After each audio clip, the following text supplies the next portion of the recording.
Hallelujah, price lord. ನಮ್ಮ ಕರ್ತನಾದ ಯೇಸು ಕ್ರಿಸ್ತನ ನಾಮದಲ್ಲಿ ನಮ್ಮೆಲ್ಲ ವೀಕ್ಷಕರನ್ನ ವಂದಿಸ್ತೇವೆ. ನೀವೇನೋ ನಮ್ಮ ಚಾನಲ್ನ ಮೊದಲನೇ ಬಾರಿಗೆ ವೀಕ್ಷಿಸುತ್ತಿರುವುದಾದರೆ ದಯವಿಟ್ಟು ಸಬ್ಸ್ಕ್ರೈಬ್ ಮಾಡ್ಕೊಳ್ಳಿ, ಲೈಕ್ ಮಾಡಿ, ಹಾಗೂ ನಿಮ್ಮ ಪ್ರಾರ್ಥನಾ ಮನವಿಗಳನ್ನು ನಮಗೆ ಕಮೆಂಟ್ ಸೆಷನ್ ಮೂಲಕ ತಿಳಿಸಬಹುದಾಗಿದೆ. ನಿಮಗೆ ಕೌನ್ಸಿಲಿಂಗ್ ಬೇಕಾದಲ್ಲಿ ಕೆಳಗೆ ಕೊಟ್ಟಿರುವಂಥ ವಾಟ್ಸಪ್ ನಂಬರ್ಗೆ ಸಂಪರ್ಕಿಸಬಹುದಾಗಿದೆ. ಇವತ್ತಿನ ನಮ್ಮ ಸಂದೇಶ ಭಾಗ ಯಾವುದಾಗಿದೆ ಅಂದರೆ, ನನಗೆ ಅನೇಕರು ವಾಟ್ಸಪ್ನಲ್ಲಿ ಒಂದು ಮೆಸೇಜನ್ನು ಕಳಿಸ್ತಾರೆ. ಪ್ರಾರ್ಥನೆಯನ್ನು ಹೇಗೆ ಮಾಡಬೇಕು, ಯಾವಾಗೆಲ್ಲ ಮಾಡಬೇಕು, ಯಾವ ಸಮಯದಲ್ಲಿ ಪ್ರಾರ್ಥನೆ ಮಾಡಿದರೆ ದೇವರು ನನ್ನ ಪ್ರಾರ್ಥನೆಯನ್ನು ಕೇಳ್ತಾರೆ, ಸ್ವಲ್ಪ ತಿಳಿಸಿಕೊಡ್ತೀರಾ? ಹೇಗೆ ಪ್ರಾರ್ಥನೆ ಮಾಡಬೇಕು, ಯಾವ ರೀತಿಯಾಗಿ ಪ್ರಾರ್ಥಿಸಿದರೆ ದೇವರು ನನ್ನ ಪ್ರಾರ್ಥನೆಯನ್ನು ಕೇಳ್ತಾರೆ ಅಂತ ಅನೇಕ ಜನರು ಕ್ವೆಶನ್ ಮಾಡ್ತಾರೆ. ಸೊ ಪ್ರಾರ್ಥನೆಯ ಕುರಿತಾಗಿ ಅನೇಕ ವಿಡಿಯೋಗಳು ನಮ್ಮ ಚಾನಲ್ನಲ್ಲಿ ಇದೆ, ನಿಮಗೆ ಬೇಕಾದಲ್ಲಿ ನೀವು ನೋಡಬಹುದಾಗಿದೆ. ಅದಾಗಿಯೂ ಸಹ ಇವತ್ತು ದೇವರು ನಮಗೆ ಕೊಟ್ಟಿರುವಂಥ ಆಲೋಚನೆ ಏನೆಂದು ನಾವು ಧ್ಯಾನಿಸೋಣ. ಈ ಸಂದೇಶ ಪ್ರಾರಂಭಿಸೋದಕ್ಕಿಂತ ಮುಂಚೆ ಒಂದು ಚಿಕ್ಕ ಪ್ರಾರ್ಥನೆಯನ್ನು ಮಾಡಿಕೊಳ್ಳೋಣ. ಪರಿಶುದ್ಧನೂ ಅತ್ಯುನ್ನತನೂ ಆಗಿರುವ ತಂದೆಯಾದ ದೇವರೇ, ನಿನ್ನ ನಾಮಕ್ಕೆ ಸ್ತೋತ್ರವಾಗಲಿ. ಏಸಪ್ಪ, ಈ ಸುಂದರವಾದ ದಿನವನ್ನು ಕಾಣಲಿಕ್ಕೆ ಕೊಟ್ಟಂತ ನಿನ್ನ ಮಹಾಕೃಪೆಗಾಗಿ ಸ್ತೋತ್ರ. ಹೌದು ರಾಜ, ವಿಶೇಷವಾಗಿ ಈ ಸಮಯದಲ್ಲಿ ಅಪ್ಪ, ಈ ಸಂದೇಶವನ್ನು ಹೇಳುವಾಗ ಮಾತನಾಡುವುದು ನಾನಲ್ಲ, ನನ್ನ ಸ್ವಂತ ಬುದ್ಧಿ ಜ್ಞಾನದಿಂದಲ್ಲ. ಪರಿಶುದ್ಧಾತ್ಮನೇ, ನೀನು ಮಾತನಾಡು, ನನ್ನ ಮರೆಮಚ್ಚಿ ನೀನು ಪ್ರಕಟವಾಗು. ಈ ವಿಡಿಯೋ ನೋಡ್ತಾ ಇರುವಂಥ ಅನೇಕರಿಗೆ ದೇವರೇ, ಈ ವಾಕ್ಯಗಳು ದೇವರೇ ಅವ್ರನ್ನ ಬಲಪಡಿಸಬೇಕು, ಅವರಿಗೆ ಉಪಯೋಗ ಉಳ್ಳದಾಗಬೇಕು. ಅಷ್ಟು ಮಾತ್ರ ಅಲ್ಲ ದೇವರೇ, ಅವ್ರನ್ನ ಬಲಪಡಿಸೋ, ಅವರ ಪ್ರಾರ್ಥನಾ ಜೀವಿತಗಳನ್ನು ನೀನು ತಾನೇ ದೇವರೇ ಅಪ್ಪ ವೃದ್ಧಿಪಡಿಸಬೇಕಾಗಿ ಕೇಳ್ಕೊಳ್ತೇವೆ. ಅನೇಕರು ಪ್ರಾರ್ಥನೆಯಲ್ಲಿ ಸೋತು ಹೋಗಿದ್ದಾರೆ. ಈ ವಿಡಿಯೋ ಅವರ ಪ್ರಾರ್ಥನಾ ಜೀವಿತವನ್ನು ಉಜ್ಜೀವಗೊಳಿಸುವ ಹಾಗೆ ನೀನು ಸಹಾಯ ಮಾಡಬೇಕಾಗಿ ಎಲ್ಲ ನಿನ್ನ ಕರಕ್ಕೊಪ್ಪಿಸಿ ಕೊಡ್ತಾ ನನ್ನ ಮರೆಮಾಚಿ ನೀನು ಪ್ರಕಟವಾಗಬೇಕಾಗಿ ಯೇಸು ಕ್ರಿಸ್ತ ನಾಮದಲ್ಲಿ ಬೇಡಿ ಹೊಂದಿಕೊಳ್ತೇನೆ ತಂದೆ. ಆಮೇನ್, ಆಮೇನ್. ಸೊ ಪ್ರಾರ್ಥನೆ ಅಂತ ಬರುವಾಗ ಇದೊಂದು ಮಂತ್ರ ಅಲ್ಲ, ಅಥವಾ ಧಾರ್ಮಿಕವಾಗಿ ಮಾಡುವಂಥ ಆಚರಣೆ ಅಲ್ಲ. ಪ್ರಾರ್ಥನೆ ಅನ್ನೋದು, ಈಗ ನೀವು ಒಂದು ವ್ಯಕ್ತಿಯ ಒಟ್ಟಿಗೆ, ನಾನು ಅನೇಕ ಸಲ ನಿಮ್ಗೆ ಇದನ್ನು ತಿಳಿಸಿಕೊಟ್ಟಿದ್ದೇನೆ. ಈಗ ನಿಮಗೆ ನೀವು ಪ್ರೀತಿಸುವಂಥ ಒಬ್ಬ ವ್ಯಕ್ತಿಯ ಒಟ್ಟಿಗೆ ನೀವೇನು ಮಾಡ್ತೀರಾ, ನಿರಂತರವಾಗಿ ನೀವು ಮಾತನಾಡ್ತೀರಾ. ಪ್ರತಿದಿನವೂ ನೀವು ಅವರೊಟ್ಟಿಗೆ ಮಾತನಾಡ್ತೀರಾ, ಅವರ ಸನಿಹವನ್ನು ಬಯಸ್ತೀರಾ, ಅವರೊಟ್ಟಿಗೆ ಇರಬೇಕು, ಅವ್ರ ಜೊತೆಯಾಗಿ ನಾವು ಯಾವಾಗಲೂ ಅನ್ಯೂನ್ಯವಾಗಿರಬೇಕು, ಅವ್ರ ಜೊತೆ ನಾವು ಮಾತನಾಡಬೇಕಂತ ಬಯಸ್ತೀರಾ. ಹಾಗೆ ಪ್ರಾರ್ಥನೆ ಅನ್ನೋದು ದೇವರ ಮತ್ತು ಮನುಷ್ಯನ ಸಂಬಂಧವನ್ನು ಹೆಚ್ಚಿಸುವಂಥದ್ದಾಗಿದೆ. ಯಾಕೆಂದರೆ ಯೇಸು ಕ್ರಿಸ್ತನಿಗೆ ನಮ್ಮೊಟ್ಟಿಗೆ ಒಂದು ಸಂಬಂಧ ಬೇಕಾಗಿದೆ, ಆತನು ಬಯಸುವಂಥದ್ದು ಅದಾಗಿದೆ. ಯೇಸು ಕ್ರಿಸ್ತನು ಯಾವುದೇ ಒಂದು ಧರ್ಮವನ್ನಾಗಲಿ ಅಥವಾ ಧಾರ್ಮಿಕತೆಯನ್ನು ಸ್ಥಾಪಿಸಲು ಈ ಭೂಮಿಗೆ ಬರಲಿಲ್ಲ.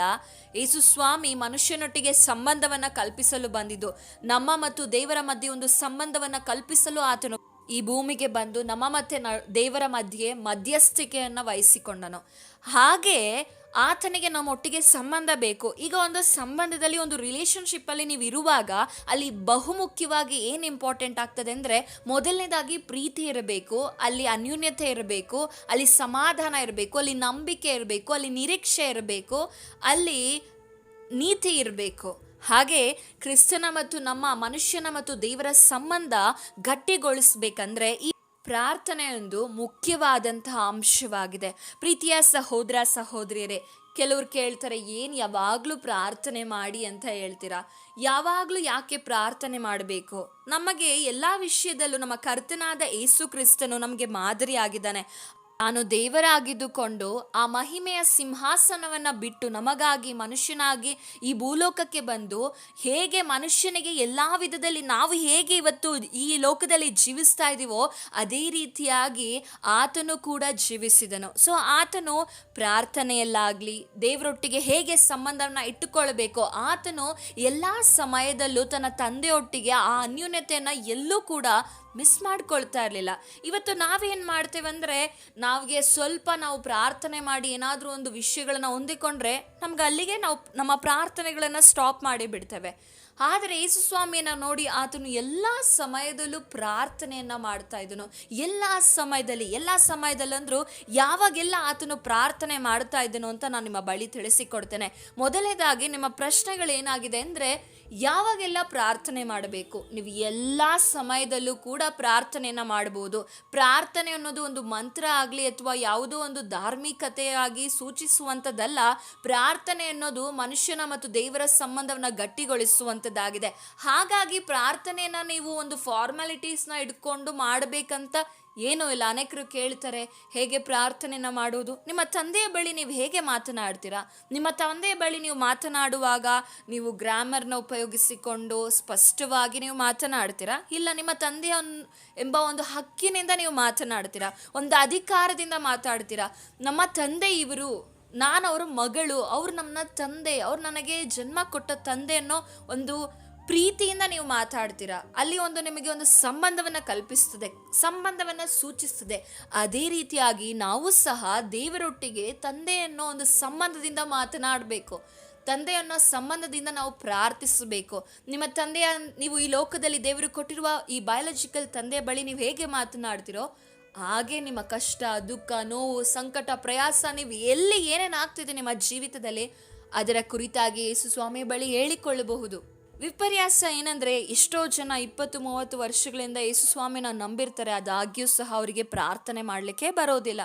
ಪ್ರಾರ್ಥನೆಯನ್ನು ಹೇಗೆ ಮಾಡಬೇಕು, ಹೇಗೆ ದೇವರೊಟ್ಟಿಗೆ ಸಂಬಂಧವನ್ನು ಇಟ್ಟುಕೊಳ್ಬೇಕು, ಈ ವಿಷಯಗಳೆಲ್ಲ ಅನೇಕರಿಗೆ ಗೊತ್ತಿರೋದಿಲ್ಲ. ಯಾಕೆಂದರೆ ಅವರು ಹೆಚ್ಚು ಲೌಕಿಕವಾದ ವಿಚಾರಗಳಿಗೆ ಒಂದು ಒತ್ತನ್ನು ಕೊಡ್ತಾರೆ, ಲೌಕಿಕ ವಿಚಾರಗಳಿಗೆ ಹೆಚ್ಚು ಪ್ರಯಾರಿಟಿಗಳನ್ನು ಕೊಡ್ತಾರೆ. ಪ್ರೀತಿಯ ಸಹೋದರ ಸಹೋದರಿ, ಈ ವಿಡಿಯೋ ನೋಡ್ತಾ ಇರುವ ನೀವು ಯಾರೇ ಆಗಿರ್ಬೋದು, ಪ್ರಾರ್ಥನೆಯು ನಮ್ಮ ಮತ್ತು ದೇವರ ಸಂಬಂಧವನ್ನು ಗಟ್ಟಿಗೊಳಿಸುವಂಥದ್ದಾಗಿದೆ. ಅದಕ್ಕೆ ನೋಡಿ, ಯೇಸುಸ್ವಾಮಿ ಎಲ್ಲ ಸಮಯದಲ್ಲೂ ಆತನು ಪ್ರಾರ್ಥನೆಯನ್ನು ಮಾಡ್ತಿದ್ದನು. ಯಾವ ಯಾವ ಸಮಯದಲ್ಲಿ ಯೇಸುಸ್ವಾಮಿ ಪ್ರಾರ್ಥನೆಯನ್ನು ಮಾಡ್ತಿದ್ದನು ಅಂದರೆ, ಮುಂಜಾನೆಯ ಸಮಯದಲ್ಲಿ ಯೇಸುಸ್ವಾಮಿ ಪ್ರಾರ್ಥನೆಯನ್ನು ಮಾಡ್ತಾಯಿದ್ರು. ನಮಗೆಲ್ಲ ವಿಷಯದಲ್ಲೂ ಯೇಸುಸ್ವಾಮಿ ಒಂದು ರೋಲ್ ಮಾಡೆಲ್ ಆಗಿದ್ದಾರೆ, ನಮಗೆ ಮಾದರಿ ಆಗಿದ್ದಾರೆ. ಸೊ ಹಾಗಾಗಿ ನಾವು ಈ ಪ್ರಾರ್ಥನಾ ವಿಚಾರದಲ್ಲೂ ಕೂಡ ಇವತ್ತು ಆತನನ್ನೇ ಮಾದರಿಯಾಗಿಟ್ಟುಕೊಂಡು ನಾವಿವತ್ತು ಧ್ಯಾನಿಸಲಿಕ್ಕಿದ್ದೇವೆ. ಮೊದಲನೇದಾಗಿ ಯೇಸುಸ್ವಾಮಿ ಮುಂಜಾನೆಯಲ್ಲಿ ಆತನು ಪ್ರಾರ್ಥನೆ ಮಾಡುವುದನ್ನು ಸತ್ಯವೇದ ನಮಗೆ ತೋರಿಸಲ್ಪಡುತ್ತದೆ. ಮಾರ್ಕನು ಬರೆದ ಸುವಾರ್ತೆ 1ನೇ ಅಧ್ಯಾಯ 35ನೇ ವಚನದಲ್ಲಿ ಹೀಗೆ ಬರೆಯಲ್ಪಟ್ಟಿರುವುದನ್ನು ಕಾಣ್ತೇವೆ. ಮುಂಜಾನೆ ಇನ್ನೂ ಮೊಬ್ಬಿರುವಾಗ ಆತನು ಎದ್ದು ಹೊರಟು ಅಡವಿಯ ಸ್ಥಳಕ್ಕೆ ಹೋಗಿ ದೇವರನ್ನ ಪ್ರಾರ್ಥಿಸುತ್ತಿದ್ದನು.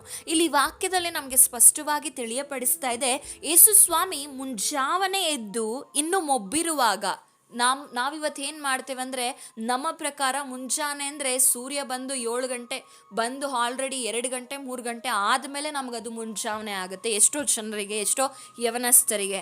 ಆದರೆ ಯೇಸು ಸ್ವಾಮಿ ಮುಂಜಾವನೆ ಇನ್ನೂ ಮೊಬ್ಬಿರುವಾಗ, ಇನ್ನೂ ಸೂರ್ಯ ಬಂದಿಲ್ಲ, ಅಲ್ಲಿ ಸೂರ್ಯ ಉದಯ ಆಗಿಲ್ಲ, ಅದಕ್ಕಿಂತ ಮುಂಚೆ ಇನ್ನು ಮೊಬ್ಬಿರುವಾಗ ಹೋಗಿ ಅಡವಿಯ ಸ್ಥಳಗಳಲ್ಲಿ ಆತನು ಏನು ಮಾಡ್ತಾ ಇದ್ದಾನಂದರೆ ಪ್ರಾರ್ಥನೆಯನ್ನು, ದೇವರಿಗೆ ಪ್ರಾರ್ಥನೆಯನ್ನು ಮಾಡ್ತಾ ಇದ್ದಾನೋ. ಪ್ರೀತಿಯ ಸಹೋದರ ಸಹೋದರಿಯರೇ, ನೀವು ಕೇಳ್ತಾ ಇದ್ರಲ್ಲ ಯಾವಾಗೆಲ್ಲ ಪ್ರಾರ್ಥನೆ ಮಾಡ್ಬೋದು ಅಂತ.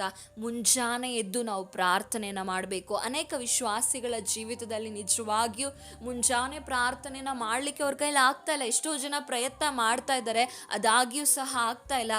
ಆದರೆ ನೀವು ಪ್ರತಿ ದಿವಸ ದೇವರಲ್ಲಿ ಪ್ರಾರ್ಥನೆ ಮಾಡಬೇಕು, ದೇವರ ಹತ್ರ ಸಹಾಯ ಕೇಳಬೇಕು. ಖಂಡಿತವಾಗಿಯೂ ಪರಿಶುದ್ಧಾತ್ಮ ನಿಮಗೆ ಸಹಾಯ ಮಾಡೇ ಮಾಡ್ತಾರೆ. ನೀವು ಪ್ರಾರ್ಥನೆ ಮಾಡಬೇಕು, ಮುಂಜಾನೆ ಎದ್ದು ಪ್ರಾರ್ಥಿಸಬೇಕು. ನಾವು ಕಾಣ್ತೇವೆ ಸ್ವಾಮಿ ಮುಂಜಾನೆ ಎದ್ದು ಪ್ರಾರ್ಥನೆಯನ್ನ ಮಾಡ್ತಾ ಇದ್ರು. ಎರಡನೇದಾಗಿ ಆತನು ಇನ್ನು ಯಾವ ಸಮಯದಲ್ಲಿ ಪ್ರಾರ್ಥಿಸ್ತಾ ಇದ್ದಾನೆಂದ್ರೆ, ಲೂಕನು ಬರೆದ ಸುವಾರ್ತೆ 6ನೇ ಅಧ್ಯಾಯ 12ನೇ ವಚನದಲ್ಲಿ ಹೀಗೆ ಬರೆಯಲ್ಪಟ್ಟಿರುವುದನ್ನು ಕಾಣ್ತೇವೆ. ಆ ದಿವಸಗಳಲ್ಲಿ ಆತನು ಪ್ರಾರ್ಥನೆ ಮಾಡುವುದಕ್ಕಾಗಿ ಬೆಟ್ಟಕ್ಕೆ ಹೋಗಿ ರಾತ್ರಿಯನ್ನೆಲ್ಲ ಪ್ರಾರ್ಥನೆಯಲ್ಲೇ ಕಳೆದನು. ನೋಡಿ, ಇಲ್ಲಿ ಯೇಸು ಸ್ವಾಮಿ ಇನ್ನು ಯಾವ ಸಮಯದಲ್ಲಿ ಪ್ರಾರ್ಥನೆಯನ್ನು ಮಾಡ್ತಾ ಇದ್ದಾರೆ ಅಂದರೆ, ರಾತ್ರಿಯ ಸಮಯದಲ್ಲಿ ಪ್ರಾರ್ಥನೆನ ಮಾಡ್ತಾ ಇದ್ದಾರೆ.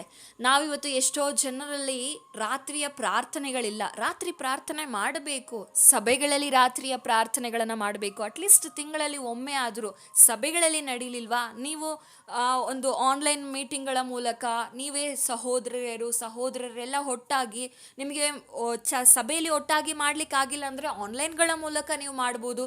ಇಲ್ಲ ಯಾರೂ ಬರಲಿಲ್ಲ ಅಂದರೆ ನೀವು ನಿಮ್ಮ ಕುಟುಂಬದವರಾಗಿ ಮಾಡ್ಬೋದು. ಕುಟುಂಬದಲ್ಲೂ ನಿಮ್ಮನ್ನ ಯಾರು ಸಪೋರ್ಟ್ ಮಾಡಿಲ್ಲ ಅಂದರೆ ನೀವು ವೈಯಕ್ತಿಕವಾಗಿ ನೀವು ಒಬ್ಬರೇ ಕೂಡ ನೀವು ಪ್ರಾರ್ಥನೆಯನ್ನು ಮಾಡ್ಬೋದು. ರಾತ್ರಿ ಪ್ರಾರ್ಥನೆ ಬಹು ಮುಖ್ಯವಾದಂಥ ಪ್ರಾರ್ಥನೆ, ಬಹು ಶಕ್ತಿ ಉಳ್ಳ ಪ್ರಾರ್ಥನೆ. ನಿಮ್ಮ ಜೀವಿತದಲ್ಲಿ ನೀವು ಏನೇ ಮಾಡಿದ್ರು, ನಿಮ್ಮ ಗಂಡ ಬದಲಾಗ್ತಾ ಇಲ್ಲ, ನಿನ್ನ ಹೆಂಡತಿ ಬದಲಾಗ್ತಾ ಇಲ್ಲ, ನನ್ನ ಕುಟುಂಬ ಬದಲಾಗ್ತಾ ಇಲ್ಲ, ತುಂಬ ಕಠಿಣ ಆಗ್ತದೆ, ಮಾಟ ಮಂತ್ರ ಶಕ್ತಿಯಿಂದ ನಾನು ನರಳಾಡ್ತಾ ಇದ್ದೇನೆ, ನನ್ನ ಅನಾರೋಗ್ಯ ಸಮಸ್ಯೆಯಿಂದ ಇದ್ದೇನೆ, ಹೀಗೆ ನಿಮ್ಮ ಕುಟುಂಬದಲ್ಲಿ ಅನೇಕ ಸಮಸ್ಯೆಗಳಿರ್ಬೋದು. ನಿನ್ನ ಮಕ್ಕಳ ಜೀವಿತದಲ್ಲಿ ಏಳಿಗೆ ಕಾಣ್ತಾ ಇಲ್ಲ, ನಿಮ್ಮ ಮಕ್ಕಳು ಮಕ್ಕಳು ಬದಲಾಗ್ತಾ ಇಲ್ಲ, ಅವಿಧೇಯತೆನ ತೋರಿಸ್ತಾ ಇದ್ದಾರೆ, ಅನೇಕ ಪಾಪದಲ್ಲಿದ್ದಾರೆ, ನನ್ನ ಗಂಡ ಪಾಪದಲ್ಲಿದ್ದಾನೆ, ನನ್ನ ಮಗ ಪಾಪದಲ್ಲಿದ್ದಾನೆ, ನನ್ನ ಹೆಂಡತಿ ಪಾಪದಲ್ಲಿದ್ದಾಳೆ, ಹೀಗೆ ಅನೇಕ ವಿಚಾರಗಳು ನಿಮ್ಮ ಜೀವಿತದಲ್ಲಿರ್ಬೋದು. ಕೆಲಸ ಸಿಗ್ತಾ ಇಲ್ಲ, ಅನಾರೋಗ್ಯ ಸಮಸ್ಯೆ, ಹೇಳ್ಕೊಳ್ಳಿಕ್ಕೆ ಹೀಗೆ ಅನೇಕ ಸಮಸ್ಯೆಗಳು ನಿಮ್ಮ ಕುಟುಂಬದಲ್ಲಿ ಇರುವುದಾದರೆ ದಯಮಾಡಿ ನೀವು ಈ ರಾತ್ರಿಯ ಪ್ರಾರ್ಥನೆನ ಅಭ್ಯಾಸ ಮಾಡಿಕೊಂಡು ನೋಡ್ರಿ. ರಾತ್ರಿ ಪ್ರಾರ್ಥನೆಯು ಬಹುಶಕ್ತಿಯುಳ್ಳ ಪ್ರಾರ್ಥನೆ ಆಗಿದೆ, ಅಂಧಕಾರ ಬಲಗಳನ್ನು ಮುರಿಯುವಂಥದ್ದಾಗಿದೆ. ರಾತ್ರಿಯ ಒಂದೊಂದು ಜಾವದಲ್ಲಿ ನಾವು ನೋಡುವಾಗ ನಾವು ಕಾಣ್ತೇವೆ, ರಾತ್ರಿಯ ಸಮಯದಲ್ಲಿ ಅನೇಕ ಪಾಪ ಕಾರ್ಯಗಳು, ಕತ್ತಲೆಯ ಶಕ್ತಿಗಳು ಅನೇಕ ಪ್ರಬಲವಾಗಿರ್ತದೆ. ಅಂತಹ ಸಮಯದಲ್ಲಿ ನೀವು ಮೊಣಕಾಲೂರಿ ಪ್ರಾರ್ಥಿಸುವುದಾದರೆ ಖಂಡಿತವಾಗಿಯೂ ನೀವು ಕೇಳಿಕೊಂಡ ವಿಷಯದಲ್ಲಿ ನೀವು ಜೀವನ ಸಾಧಿಸಲಿಕ್ಕೆ ಸಾಧ್ಯವಾಗ್ತದೆ. ಕೆಲವರು ಕೇಳ್ಬೋದು, ಏನು ಸಿಸ್ಟರ್ ರಾತ್ರಿ ಮಾತ್ರ ಪ್ರಾರ್ಥನೆ ಮಾಡಿದ್ರೆ ದೇವ್ರು ಕೇಳ್ತಾರ? ಹಾಗಂತ ಅಲ್ಲ, ದೇವರು ಎಲ್ಲ ಸಮಯದಲ್ಲೂ ಪ್ರಾರ್ಥನೆನ ಕೇಳ್ತಾರೆ. ಆದರೆ ರಾತ್ರಿಯ ಪ್ರಾರ್ಥನೆ ಅತಿ ಬಹುಶಕ್ತಿಯುಳ್ಳ ಪ್ರಾರ್ಥನೆ ಆಗಿದೆ. ನಿಮ್ಮ ಜೀವಿತದಲ್ಲಿ ನೀವು ಒಂದ್ಸಲ ಅಳವಡಿಸಿಕೊಂಡು ನೋಡ್ರಿ, ನೀವು ರಾತ್ರಿಯ ಪ್ರಾರ್ಥನೆಗಳನ್ನು ಮಾಡ್ರಿ, ಖಂಡಿತವಾಗಿಯೂ ನಿಮ್ಮ ಜೀವಿತದಲ್ಲಿ ಬಿಡುಗಡೆನ ಕಾಣಲಿಕ್ಕೆ ನೀವು ಸಾಧ್ಯವಾಗ್ತದೆ. ಹಾಗೆ ಮೂರನೇದಾಗಿ ಯೇಸು ಸ್ವಾಮಿ ಯಾವ ಸಮಯದಲ್ಲಿ ಪ್ರಾರ್ಥನೆಯನ್ನ ಮಾಡಿದ್ರಂದ್ರೆ, ಆತನು ಈ ಒಂದು ಅರ್ಥ್ಲಿ ಮಿನಿಸ್ಟ್ರಿಯನ್ನ, ಭೂಲೋಕದಲ್ಲಿ ತನ್ನ ಮಿನಿಸ್ಟ್ರಿಯನ್ನ, ತನ್ನ ಸೇವೆಯನ್ನ ಪ್ರಾರಂಭಿಸುವುದಕ್ಕಿಂತ ಮುಂಚೆ ಆತನು 40 ದಿವಸಗಳ ಕಾಲ ಉಪವಾಸವಿದ್ದು ಪ್ರಾರ್ಥನೆ ಮಾಡಿದನು. ಹಾಗಾದ್ರೆ ಯೇಸು ಸ್ವಾಮಿಯೇ ದೇವರಾಗಿದ್ದುಕೊಂಡು ಆತನು ಮನುಷ್ಯನಾಗಿ ಭೂಲೋಕಕ್ಕೆ ಬಂದು ಸೇವೆ ಮಾಡುವ ಸಮಯದಲ್ಲಿ ಆತನೇ ಉಪವಾಸವಿದ್ದು ಪ್ರಾರ್ಥನೆ ಮಾಡ್ತಾ ಇದ್ದಾನೆ ಅಂದ್ರೆ, ನಾವು ಇವತ್ತು ಸಾಮಾನ್ಯ ಮನುಷ್ಯರಾಗಿದ್ದೇವೆ, ನಾವು ಏನೂ ಅಲ್ಲ, ನಾವು ಉಳುವಂಥವನೇ ಅಂತ ನಾವು ವಾಕ್ಯದಲ್ಲಿ ಕಾಣ್ತೇವೆ. ನಾವು ಧೂಳಿಯಾಗಿದ್ದೇವೆ ಅಂತ ಅಬ್ರಹಾಮನ್ ಹೇಳೋದನ್ನು ನಾವು ಕಾಣ್ತೇವೆ. ಹಾಗಿರೋ ಸಮಯದಲ್ಲಿ ನಾವು ಏನೂ ಅಲ್ಲ. ಈ ಕಡೆಯ ದಿವಸಗಳಲ್ಲಿ, ಕಠಿಣ ಕಾಲದ ಸಮಯಗಳಲ್ಲಿ ಸೈತಾನನಿಗೆ ಗೊತ್ತಿದೆ ಇದು ಕಡೆಯ ದಿವಸ ಆಗಿದೆ ಅಂತ, ನನಗೆ ಸಮಯ ಇಲ್ಲ, ನಾನು ಈ ಒಂದು ಆಳ್ವಿಕೆಯಲ್ಲಿ ಪಾಪವನ್ನು ಹೆಚ್ಚಿಸಬೇಕು, ನಾನು ಜನರನ್ನ ಪ್ರಬಲವಾಗಿ ಆಳಬೇಕು, ಯಾಕಂದರೆ ನನಗೆ ಸಮಯ ಕಡಿಮೆ ಇದೆ ಅಂತ ಸೈತಾನನಿಗೆ ಗೊತ್ತಿದೆ. ಆದರೆ ಕ್ರೈಸ್ತರಾದ ನಾವು ಮರೆತು ಹೋಗಿದ್ದೇವೆ, ಪ್ರಾರ್ಥಿಸುವುದನ್ನು ಮರೆತು ಹೋಗಿದ್ದೇವೆ. ಕಡೆಯ ದಿವಸಗಳಲ್ಲಿ ಎಚ್ಚರವಾಗಿದ್ದು ಪ್ರಾರ್ಥನೆ ಮಾಡುವುದನ್ನು ನಾವು ಮರೆತಿದ್ದೇವೆ. ಅನೇಕರು ಉಪವಾಸ ಮಾಡುವುದನ್ನೇ ಮರೆತು ಹೋಗಿದ್ದಾರೆ. ಅನೇಕರ ಜೀವಿತಗಳಲ್ಲಿ ಏನಾದರೂ ಒಂದು ಕೆಲಸ ಮಾಡುವಾಗ, ಕಾರ್ಯ ಮಾಡುವಾಗ ಉಪವಾಸವಿದ್ದು ಪ್ರಾರ್ಥನೆಯನ್ನು ಮಾಡೋದಿಲ್ಲ. ವಿವಾಹ ವಿಚಾರದಲ್ಲಾಗಲಿ ಯಾಕೆ ಉಪವಾಸವಿದ್ದು ಪ್ರಾರ್ಥಿಸಬೇಕಂದ್ರೆ, ಉಪವಾಸವಿದ್ದು ಪ್ರಾರ್ಥಿಸುವಾಗ ನೀವು ದೇವರ ಸಮ್ಮುಖದಲ್ಲಿ ಹೆಚ್ಚು ಸಮಯವನ್ನು ಕಳೀತೀರಾ. ದೇವರ ಸಮ್ಮುಖದಲ್ಲಿ ಹೆಚ್ಚು ಸಮಯವು ಕಳೆಯುವಾಗ ನಿಮಗೆ ದೇವರ ಮಾರ್ಗದರ್ಶನ, ದೇವರ ಆಲೋಚನೆ, ದೇವರ ಗೈಡೆನ್ಸ್ ನಿಮಗೆ ದೊರೆಯುತ್ತದೆ. ಆಗ ನೀವು ಎಲ್ಲೂ ಕೂಡ ಜಾರಲಿಕ್ಕೆ ಸಾಧ್ಯ ಆಗೋದಿಲ್ಲ. ಯಾಕೆ ಎಷ್ಟೊಂದು ಜನರ ಜೀವಿತದಲ್ಲಿ ಏನಾದರೂ ಒಂದು ಬಿಸ್ನೆಸ್ನ, ಸೇವೆನ ಏನಾದರೂ ಒಂದು ಪ್ರಾರಂಭಿಸಿದಾಗ ಫೇಲ್ಯೂರ್ ಕಾಣ್ತಾರೆ ಗೊತ್ತಾ? ಯಾಕೆಂದ್ರೆ ಅವರು ದೇವರ ಆಲೋಚನೆಗಳಿಲ್ಲದೆ ಮಾಡ್ತಾರೆ. ಪ್ರಾರ್ಥನೆ ಇಲ್ಲದೆ, ಉಪವಾಸವಿಲ್ಲದೆ ಒಂದು ಫೌಂಡೇಶನ್, ಪ್ರಾರ್ಥನೆ ಅನ್ನೋದು ಯಾವುದೇ ಕಾರ್ಯಕ್ಕಾಗಲಿ ಅದು ಫೌಂಡೇಶನ್ ಆಗಿದೆ. ಯೇಸು ಸ್ವಾಮಿಯ ತನ್ನ ಜೀವಿತದಲ್ಲಿ ಅದನ್ನು ಅಳವಡಿಸಿಕೊಂಡು ಆತನು ಅದನ್ನು ಫಾಲೋ ಮಾಡುವಾಗ, ಅದನ್ನು ಮಾಡುವಾಗ ನಾವು ಯಾಕೆ ಮಾಡಬಾರ್ದು? ನಾವು ಯಾವುದೇ ಕೆಲಸ ಮಾಡುವ ಮುಂಚೆ ಉಪವಾಸವಿದ್ದು ಪ್ರಾರ್ಥನೆ ಮಾಡಬೇಕು. ನೀವು 40 ದಿವಸ ಇದ್ದು ಪ್ರಾರ್ಥನೆ ಮಾಡಲಿಕ್ಕಾಗಿಲ್ಲ ಅಂದರೂ ಪರವಾಗಿಲ್ಲ, ಅಟ್ಲೀಸ್ಟ್ 7 ದಿವಸ 3 ದಿವಸಗಳಿದ್ದು ನಿಮ್ಮ ಆರೋಗ್ಯಕ್ಕೆ ಅನುಗುಣವಾಗಿ ನೀವು ಉಪವಾಸವಿದ್ದು ಪ್ರಾರ್ಥನೆ ಮಾಡಿರಿ. ಯಾಕೆಂದರೆ ಇವತ್ತಿನ ಕಾಲ ಎಷ್ಟು ಕೆಟ್ಟ ಕಾಲ ಆಗಿದೆ ಅಂದರೆ, ನೀವು ಬೆಳಗ್ಗೆ ಎದ್ದು ನ್ಯೂಸ್ಗಳಲ್ಲಿ ನೋಡ್ತಾ ಇರ್ಬೋದು, ಅನೇಕ ಸಂಗತಿಗಳನ್ನು ನೀವು ಕಾಣ್ತಾ ಇರ್ಬೋದು. ಎಷ್ಟು ಕಠಿಣ ಕಾಲಗಳಾಗಿದೆ, ಪಾಪದ ಕಾಲ, ಮನುಷ್ಯನಿಗೆ ಸ್ವಾರ್ಥ ಚಿಂತಕರಾಗಿದ್ದಾರೆ, ವ್ಯಭಿಚಾರತನ ಹೆಚ್ಚುತ್ತಾ ಇದೆ, ಕುಡುಕುತನ ಹೆಚ್ಚುತ್ತಾ ಇದೆ, ಹಣದ ಆಸೆ ಹೆಚ್ಚುತ್ತಾ ಇದೆ, ಸ್ವಾರ್ಥತನ ಹೆಚ್ಚುತ್ತಾ ಇದೆ. ಇಂಥ ಸಮಯದಲ್ಲಿ ನಾವು ಎಚ್ಚರವಾಗಿದ್ದು ಪ್ರಾರ್ಥನೆ ಮಾಡದೆ ಬೇಡವಾದ ವಿಷಯಗಳಲ್ಲಿ ನಮ್ಮ ಸಮಯವನ್ನು ಕಳೀತಾ ಇದ್ದೇವೆ. ಸಹೋದರ ಸಹೋದರಿಯರೇ, ಯೇಸು ಕ್ರಿಸ್ತನು ಆತನು ಪ್ರಾರ್ಥನೆಯನ್ನು ಮಾಡಿದನು. ಮತ್ತಾಯನು ಬರೆದ ಸುವಾರ್ತೆ 4ನೇ ಅಧ್ಯಾಯದಲ್ಲಿ ನೋಡುವಾಗ ಆತನು 40 ದಿವಸಗಳ ಕಾಲ ಹಗಲಿರುಳು ಉಪವಾಸವಿದ್ದು ಪ್ರಾರ್ಥನೆಯನ್ನು ಮಾಡಿದನು. ಹಾಗೆ ನಾವು ಕೂಡ ಹಾಗೆ 12 ಮಂದಿ ಶಿಷ್ಯರನ್ನು ಆರಿಸಿಕೊಳ್ಳುವುದಕ್ಕಾಗಿ, ಈ ಒಂದು ಭೂಮಿಯಲ್ಲಿ ಆತನು ಸೇವೆನ ಪ್ರಾರಂಭಿಸುವುದಕ್ಕಾಗಿ 40 ದಿವಸಗಳ ಕಾಲ ಆತನು ದೇವರಾಗಿದ್ದುಕೊಂಡು, ಆತನು ಮನುಷ್ಯ ಕುಮಾರನೂ ಹೌದು, ದೇವಕುಮಾರನೂ ಹೌದು. He is A completely man and god, ಎರಡೂ ಕೂಡ. ಆದಾಗ್ಯೂ ಸಹ ಆತನು ಉಪವಾಸವಿದ್ದು ಪ್ರಾರ್ಥನೆನ ಮಾಡಿ ಪ್ರಾರಂಭ ಮಾಡ್ತಾರೆ. ಹಾಗಿರುವಾಗ ನಾವು ಏನು ಮಾಡ್ತಾ ಇದ್ದೇವೆ? ನಮಗೆ ಕೊಟ್ಟಿರುವಂಥ, ದೇವರು ಕೊಟ್ಟಿರುವಂಥ ಜವಾಬ್ದಾರಿಗಳನ್ನ, ಈಗ ದೇವರು ನಿಮಗೇನೋ ಒಂದು ಹೊಸ ಐಡಿಯಾನ ಕೊಟ್ಟರು, ಯಾವುದೋ ಒಂದು ಆಲೋಚನೆನ ಕೊಟ್ಟರು, ಅದನ್ನು ಮೊದಲು ನೀವು ಇಂಪ್ಲಿಮೆಂಟ್ ಮಾಡಲಿಕ್ಕೆ ಹೋಗಬೇಡಿ.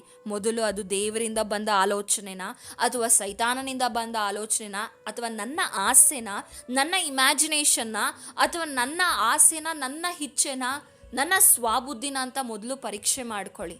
ಇದು ದೇವರ ಚಿತ್ತವಿದೆಯಾ ಅಂತ ನೀವು ದೇವರ ಸಮ್ಮುಖದಲ್ಲಿ ಕಾದಿದ್ದು ಪ್ರಾರ್ಥನೆಗಳನ್ನು ಮಾಡಿ ನೀವು ಅದಕ್ಕೆ ಕೈ ಹಾಕಬೇಕು. ಕೆಲವೊಮ್ಮೆ ನಿಮಗೆ ನೀವು ಉಪವಾಸವಿದ್ದು ಪ್ರಾರ್ಥನೆ ಮಾಡಿಯೂ ಸಹ ನಿಮಗೆ ಉತ್ತರ ಸಿಕ್ಕಿಲ್ಲ ಅಂದರೆ ದಯವಿಟ್ಟು ಆ ಕೆಲಸಗಳಿಗೆ ಕೈ ಹಾಕಬೇಡಿ. ದೇವರು ನಿಮ್ಮನ್ನು ಹೋಲ್ಡಲ್ಲಿ ಇಟ್ಟಿದ್ದಾರೆ ಅಥವಾ ವೆಯ್ಟ್ ಮಾಡೋಕ್ಕೆ ಹೇಳಿದ್ದಾರೆ ಅಂದರೆ ನೀವು ಕೇಳಿದಂಥ ವಿಷಯಕ್ಕೆ ಉತ್ತರ ಸಿಕ್ಕಿಲ್ಲ, ವೆಯ್ಟ್ ಅಂತ ಬರುವಾಗ ನೀವು ಕಾಯಬೇಕಾಗ್ತದೆ.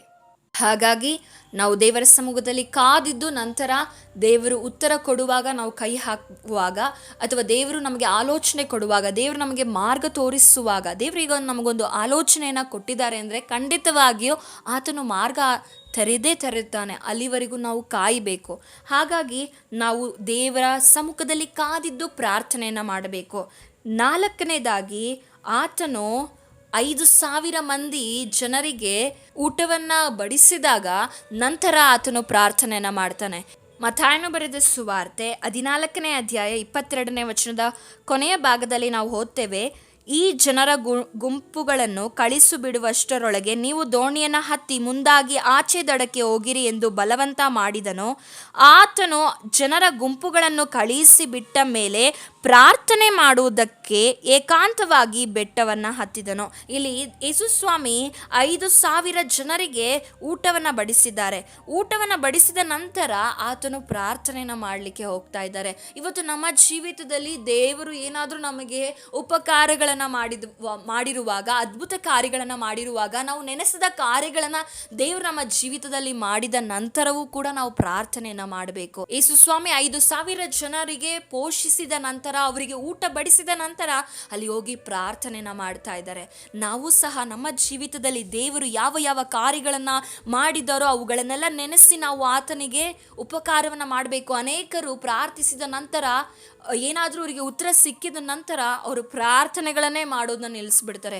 ಯಾಕೆಂದರೆ ಏನೋ ದೊಡ್ಡ ಬೆಟ್ಟವನ್ನು ಹತ್ತಿ ನಾನೇನೋ ದೊಡ್ಡ ಸಾಧನೆಯನ್ನು ಮಾಡಿದ್ದೇನೆ, ಇನ್ನು ಪ್ರಾರ್ಥಿಸುವ ಅವಶ್ಯಕತೆ ಇಲ್ಲ ಅಂತ ಪ್ರಾರ್ಥಿಸಿ ಸಾಕಾಯಿತು, ದಣಿವಾಗಿದ್ದೇನೆ ಅಂತ ಪ್ರಾರ್ಥಿಸುವುದನ್ನೇ ನಿಲ್ಲಿಸಿಬಿಡ್ತಾರೆ, ಏನೋ ದೊಡ್ಡ ಭಕ್ತರ ಹಾಗೆ.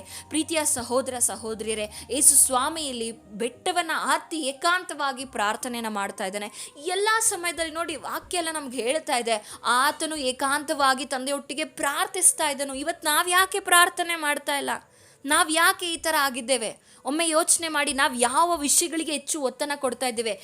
ಸ್ವಾಮಿ ಈ ಲೋಕದಲ್ಲಿ ಇರುವಾಗ ತನ್ನ ತಂದೆಯೊಟ್ಟಿಗೆ ಎಂದಿಗೂ ಕೂಡ ಆ ಸಂಬಂಧ, ಆ ಕನೆಕ್ಟಿವಿಟಿ ಮಿಸ್ ಆಗಬಾರ್ದಂತ ಯಾವಾಗಲೂ ಎಲ್ಲ ಸಮಯದಲ್ಲೂ ಪ್ರಾರ್ಥನೆನ ಮಾಡ್ತಾ ಇದ್ದನು. ನಾವು ಪ್ರಾರ್ಥನೆ ಮಾಡುವವರಾಗಿರಬೇಕು.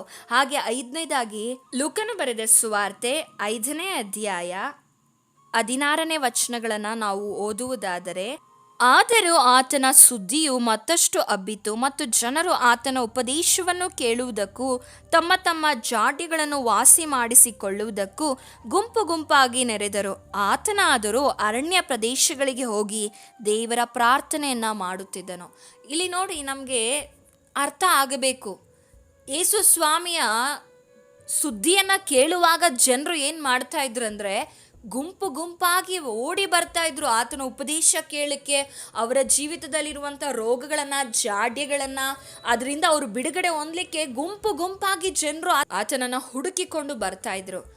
ಆದರೆ ಆತನಾದರೂ ಏನು ಮಾಡ್ತಾ ಇದ್ದಾನಂದರೆ, ಅರಣ್ಯ ಪ್ರದೇಶಗಳಿಗೆ ಹೋಗಿ ದೇವರ ಪ್ರಾರ್ಥನೆನ ಮಾಡ್ತಾ ಇದ್ದನು. ಇಲ್ಲಿ ಸ್ವಾಮಿಯ ಜೀವಿತವನ್ನು ನಾವು ನೋಡುವಾಗ, ಆತನು ತನ್ನ ಜೀವಿತದಲ್ಲಿ ಎಷ್ಟೇ ಬ್ಯುಸಿ ಆಗಿರಲಿ ಅಥವಾ ಎಷ್ಟು ಜನಗಳಿಂದ, ಕ್ರೌಡಿಂದ ತುಂಬಿರಲಿ, ಏನೇ ಆಗಿರಲಿ, ಆತನು ಏನು ಮಾಡ್ತಾ ಇದ್ದಾನಂದರೆ, ಆ ಬ್ಯುಸಿಯ ಮಧ್ಯದಲ್ಲೂ, ಆ ಕ್ರೌಡ್ ಮಧ್ಯದಲ್ಲೂ ಆತನು ಏನು ಮಾಡ್ತಾ ಇದ್ದನು, ಅಲ್ಲಿಂದ ಹೋಗಿ ಪ್ರಾರ್ಥನೆಯನ್ನು ಮಾಡ್ತಾ ಇದ್ದನು. ಇವತ್ತು ನಮ್ಮ ಜೀವಿತದಲ್ಲಿ ಕೆಲವರಿಗೆ ಕೇಳುವಾಗ ಕೆಲವರು ಹೇಳುವಂಥ ವಿಷಯ ಏನಂದರೆ, ನನಗೆ ಪ್ರಾರ್ಥನೆ ಮಾಡಲಿಕ್ಕೆ ಸಮಯ ಸಿಗಲ್ಲ, ನಾನು ತುಂಬ ಬ್ಯುಸಿ ಇದ್ದೇನೆ, ನನಗೆ ಯಾವಾಗಲೂ ವರ್ಕ್ ಇರುತ್ತೆ. ಇನ್ನು ಕೆಲವರು ಸ್ತ್ರೀಯರು ಕೇಳುವಾಗ, ನನಗೆ ತುಂಬ ಮನೆ ಕೆಲಸ ಇರುತ್ತೆ, ನಾನು ವರ್ಕಿಂಗ್ ವುಮೆನ್ ಆಗಿದ್ದೇನೆ, ನಾನು ಹೊರಗೂ ಕೆಲಸ ಮಾಡಬೇಕು, ಒಳಗೂ ಕೆಲಸ ಮಾಡಬೇಕು, ಮಕ್ಕಳನ್ನು ನಿಭಾಯಿಸಬೇಕು, ಹೀಗೆ ಅನೇಕ ನೆಪಗಳನ್ನು, ಅನೇಕ ಕಾರಣಗಳನ್ನು ಇಂದು ಜನರು ಹೇಳುವುದನ್ನು ನಾವು ಕಾಣ್ತೇವೆ. ಆದರೆ ಯೇಸು ಸ್ವಾಮಿಯನ್ನು ಅಲ್ಲಿ ಯೇಸು ಸ್ವಾಮಿ ಬಂದಿದ್ದಾರೆ ಅಂದರೆ ಜನರು ಹೆಂಗೆ ಬರ್ತಾ ಇದ್ರು ಅಂದರೆ, ಗುಂಪು ಗುಂಪಾಗಿ ಬರ್ತಾ ಇದ್ರು. ಆದರೆ ಆತನು ಏನು ಮಾಡ್ತಾ ಇದ್ದಾನಂದರೆ ಎಷ್ಟೇ ಬ್ಯುಸಿ ಇದ್ದರೂ ಕೂಡ ಹೋಗಿ ಪ್ರಾರ್ಥನೆನ ಮಾಡ್ತಾ ಇದ್ದನು. ಇವತ್ತು ನಾವು ಕೂಡ ಎಷ್ಟೇ ಬ್ಯುಸಿ ಇದ್ದರೂ ಕೂಡ ನಾವು ಹೋಗಿ ಪ್ರಾರ್ಥನೆನ ಮಾಡಬೇಕು. ಪ್ರಾರ್ಥನೆ ಮಾಡಲಿಕ್ಕೆ ಸಮಯವನ್ನು ಮಾಡಿಕೊಳ್ಬೇಕು. ನಾವು ಮೊಬೈಲ್ ನೋಡುವುದನ್ನು ಬಿಟ್ಟು, ಬೇರೆ ಲೌಕಿಕವಾದ ವಿಚಾರಗಳಿಗೆ ಹೆಚ್ಚು ಒತ್ತು ಕೊಡುವುದನ್ನು ಬಿಟ್ಟು ನಾವೇನು ಮಾಡಬೇಕು? ಪ್ರಾರ್ಥನೆ ಮಾಡಬೇಕು. ಅನೇಕ ಸಲ ನಾವು ತೀರ್ಮಾನ ತೆಗೆದುಕೊಳ್ತೇವೆ, ಇಲ್ಲ ನಾನು ಇನ್ಮೇಲೆ 5 ಮಿನಿಟ್ಸ್ ಅಷ್ಟೇ ಫೋನ್ ನೋಡೋದು, ಇಲ್ಲ ನಾನು ಇನ್ಮೇಲೆ ನಾನು ಹೆಚ್ಚು ಲೌಕಿಕ ವಿಚಾರಗಳಿಗೆ ಒತ್ತು ಕೊಡೋದಿಲ್ಲ ಅಂತ. ಆದರೆ ಅನೇಕ ಸಲ ತೆಗೆದುಕೊಂಡ ತೀರ್ಮಾನಗಳಲ್ಲಿ ನಾವು ಬಿದ್ದು ಹೋಗ್ತಾ ಇರ್ತೇವೆ. ಆಗ ನಾವೇನಾಗ್ತೇವೆ? ಸೋತು ಹೋಗ್ತೇವೆ. ಅಯ್ಯೋ, ನಾನು ತೆಗೆದುಕೊಂಡಂಥ ತೀರ್ಮಾನಕ್ಕೆ ಸರಿಯಾಗಿ ನನಗೆ ನಿಲ್ಲಕ್ಕೆ ಆಗ್ತಾ ಇಲ್ಲ, ನಾನು ಪ್ರಾರ್ಥನೆ ಮಾಡ್ಲಿಕ್ಕೆ ಆಗ್ತಾ ಇಲ್ಲ, ಪ್ರಾರ್ಥನೆ ಮಾಡುವುದನ್ನು ನಾವು ನಿಲ್ಲಿಸೇ ಬಿಡ್ತೇವೆ. ದಯವಿಟ್ಟು ಹಾಗೆ ಮಾಡಬೇಡಿ. ಅಕಸ್ಮಾತ್ ನೀವು ತೆಗೆದುಕೊಂಡ ತೀರ್ಮಾನದ ಪ್ರಕಾರ ಅದು ನಡೀಲಿಲ್ಲ, ಅದು ಫೇಲ್ ಆಯಿತು ಅಂದರೆ ದಯವಿಟ್ಟು ನಿಲ್ಲಿಸಬೇಡಿ. ನೆಕ್ಸ್ಟ್ ನೀವು ಪ್ರಾರ್ಥನೆ ಮಾಡಿ. ನೀವು ಚಿಂತೆ ಮಾಡ್ಕೊಂಡು ಕೂರೋ ಬದಲು ಪ್ರಾರ್ಥನೆ ಮಾಡಿ, ದೇವರಿಗೆ ಸ್ತುತಿಯನ್ನು ಆಡಿ, ದೇವರಿಗೆ ಆರಾಧನೆಯನ್ನು ಸಲ್ಲಿಸ್ರಿ. ದೇವರಿಗೆ ನಿಮ್ಗೇನೋ ಸಹ ಮಾಡೋಕ್ಕಾಗ್ತಾ ಇಲ್ಲ, ನನಗೆ ಪ್ರಾರ್ಥನೆ ಮಾಡಲಿಕ್ಕೆ ಲಿಟ್ರಲಿ ನನಗೆ ಆಗ್ತಾನೆ ಇಲ್ಲ ಅನ್ನೋ ಸಮಯದಲ್ಲಿ ದೇವರ ಮುಂದೆ ಸುಮ್ಮನೆ ಕೂತ್ಕೊಂಡು ನೀವು ಕಣ್ಣೀರು ಹಾಕ್ತಾ ಅಥವಾ ನೀವು ಹಲ್ಲೆಲೂಯ ಸ್ತೋತ್ರ ನಿಮ್ಮ ಸ್ತುತಿಗಳನ್ನು ದೇವರ ಮುಂದೆ ಹೇಳುವಾಗ ನಿಜವಾಗಿಯೂ ಪರಿಶುದ್ಧಾತ್ಮ ನಿಮ್ಮನ್ನು ಬಲಪಡಿಸ್ತಾರೆ. ಬ್ಯುಸಿ ಇದ್ದೇನೆ, ನನಗೆ ಪ್ರಾರ್ಥನೆ ಮಾಡಲಿಕ್ಕೆ ಆಗ್ತಾ ಇಲ್ಲ, ಇವುಗಳನ್ನೆಲ್ಲ ದಯವಿಟ್ಟು ಬಿಟ್ಟು ಬಿಡಿ. ಯಾಕೆಂದರೆ ಈ ಸ್ವಾಮಿ ಎಲ್ಲ ಸಮಯದಲ್ಲೂ, ಆತನು ಬ್ಯುಸಿ ಇರುವ ಸಮಯದಲ್ಲೂ ಆತನು ಪ್ರಾರ್ಥನೆನ ಮಾಡ್ತಾ ಇದ್ದನು. ನಾವು ಸಹ ನಮ್ಮ ಜೀವಿತದಲ್ಲಿ ನಾವು ಎಷ್ಟೇ ಬ್ಯುಸಿ ಇದ್ರೂ ಕೂಡ ಪ್ರಾರ್ಥನೆ ಮಾಡುವವರಾಗಬೇಕು ಪ್ರೀತಿಯ ಸಹೋದರ ಸಹೋದರಿಯರೇ. 6ನೇದಾಗಿ ಆತನು ಯಾವ ಸಮಯದಲ್ಲಿ ಪ್ರಾರ್ಥನೆ ಮಾಡಿದನೆಂದರೆ, ಆತನು ಶಿಲುಬೆಯ ಮರಣಕ್ಕೆ ಹೋಗುವುದಕ್ಕಿಂತ ಮುಂಚೆ ಆತನು ಪ್ರಾರ್ಥನೆಯನ್ನು ಮಾಡುವುದನ್ನು ನಾವು ಕಾಣ್ತೇವೆ. ಗೆತ್ಸೆಮನೆ ತೋಟದಲ್ಲಿ ಆತನು ಪ್ರಾರ್ಥನೆಯನ್ನು ಮಾಡ್ತಾನೆ. ಹೇಗೆ ಪ್ರಾರ್ಥನೆಯನ್ನು ಮಾಡ್ತಾನೆ ಅಂದರೆ, ಇನ್ನು ಅನೇಕರಿಗೆ ಪ್ರಶ್ನೆ ಇರುತ್ತೆ, ಹೇಗೆ ಪ್ರಾರ್ಥನೆಯನ್ನು ಮಾಡಬೇಕಂದ್ರೆ ನಾವು ಆಸಕ್ತಿಯಿಂದ ಪ್ರಾರ್ಥನೆಯನ್ನು ಮಾಡಬೇಕು, ಶ್ರದ್ಧೆಯಿಂದ ಪ್ರಾರ್ಥನೆ ಮಾಡಬೇಕು. ಅನೇಕ ಸಲ ಈ ಲೋಕದಲ್ಲಿ ನಮಗೆ ಅನೇಕ ಬಲಹೀನತೆಗಳು, ಅನೇಕ ಕಷ್ಟಗಳು, ಅನೇಕ ಶೋಧನೆಗಳು, ನಮ್ಮನ್ನು ಹೊಡೆದು ಹಾಕುವಂಥ ಅನೇಕ ವಿಚಾರಗಳು ನಮ್ಮ ಜೀವಿತದಲ್ಲಿ ಬರುವಾಗ ನಾವೇನು ಮಾಡಬೇಕಂದ್ರೆ ಆಸಕ್ತಿಯಿಂದ ಪ್ರಾರ್ಥನೆ ಮಾಡಬೇಕು. ಇಲ್ಲಿ ಯೇಸು ಸ್ವಾಮಿಯ ಪರಿಸ್ಥಿತಿ ಹೇಗಿದೆ ಅಂದರೆ, ಆತನು ಬಹು ಮನೋವ್ಯಥೆಯಿಂದ ಕೂಡಿದವನಾಗಿದ್ದನು. ಆತನು ಆಸಕ್ತಿಯಿಂದ ಪ್ರಾರ್ಥನೆಯನ್ನು ಮಾಡುವುದನ್ನು ನಾವು ಕಾಣ್ತೇವೆ. ಲೂಕನು ಬರೆದ ಸುವಾರ್ತೆ 22ನೇ ಅಧ್ಯಾಯ 44ನೇ ವಚನದಲ್ಲಿ ಕಾಣ್ತೇವೆ, ಆತನು ಮನೋವ್ಯಥೆ ಉಳ್ಳವನಾಗಿ ಇನ್ನೂ ಆಸಕ್ತಿಯಿಂದ ಪ್ರಾರ್ಥಿಸುತ್ತಿರಲಾಗಿ ಆತನ ಬೆವರು ಭೂಮಿಗೆ ಬೀಳುತ್ತಿರುವ ರಕ್ತದ ದೊಡ್ಡ ಹನಿಗಳೋಪಾದಿಯಲ್ಲಿತ್ತು. ನಾವು ಇನ್ನು ಬೇರೆ ವಾಕ್ಯದಲ್ಲಿ ನೋಡುವಾಗ ಆತನು ಹೇಳುವುದನ್ನು ನಾವು ಕಾಣ್ತೇವೆ, ನನ್ನ ಪ್ರಾಣ ಸಾಯುವಷ್ಟು ನೋವಾಗಿದೆ. ಮನೋವ್ಯಥೆ ಉಳ್ಳವನಾಗಿ, ಆತನಿಗೆ ಮುಂದೆ ಆಗುವುದು ಗೊತ್ತಿತ್ತು, ಆತನು ಮನೋವ್ಯಥೆ ಉಳ್ಳವನಾಗಿ ಪ್ರಾರ್ಥಿಸುತ್ತಿರುವಾಗ ಆತನ ಬೆವರಿನ ಹನಿ ರಕ್ತದೋಪಾದಿಯಲ್ಲಿ ಬೀಳುವುದನ್ನು ನಾವು ಕಾಣ್ತೇವೆ. ಆದರೆ ಅಲ್ಲಿ ನಾವು ಒಂದು ಪದವನ್ನು ನಾವು ಕಾಣ್ತೇವೆ, ಆಸಕ್ತಿಯಿಂದ ಪ್ರಾರ್ಥನೆಯನ್ನು ಮಾಡ್ತಾ ಇದ್ದನು. ನಿಮ್ಮ ಜೀವಿತದಲ್ಲಿ ಸಂಕಟ ಇದೆಯಾ, ದುಃಖ ಇದೆಯಾ, ಹೋರಾಟ ಇದೆಯಾ, ಪ್ರಯಾಸ ಇದೆಯಾ? ಆಸಕ್ತಿಯಿಂದ ಪ್ರಾರ್ಥನೆಯನ್ನು ಮಾಡಿರಿ, ಶ್ರದ್ಧೆಯಿಂದ ಪ್ರಾರ್ಥನೆ ಮಾಡಿ.